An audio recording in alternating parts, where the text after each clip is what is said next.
Hello, today I'm going to show you how to fix live kernel event errors on Windows computers.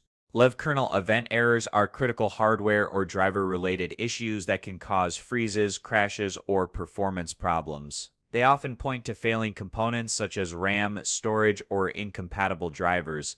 Let's get started. Step 1. Open Command Prompt as Administrator. Open the search menu, type CMD, then right-click on Command Prompt and select Run as Administrator. If prompted by User Account Control, click Yes. Step 2. Run System Repair Commands SFC and DISM. In the Command Prompt window, type the following command and press Enter. This will scan and repair corrupted system files. Be patient as it may take some time.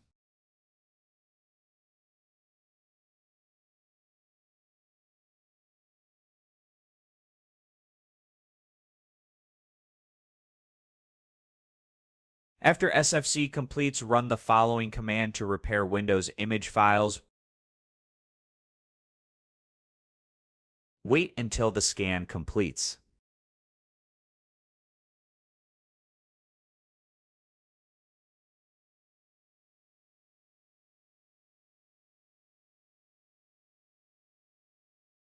Close the command prompt and restart your PC.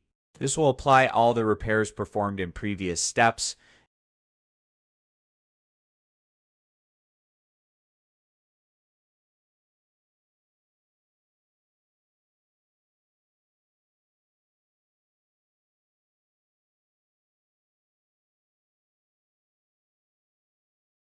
And that's it. You've now learned how to fix the live kernel event error on your Windows device. Hope it helps, and see you in the next tutorial. Goodbye.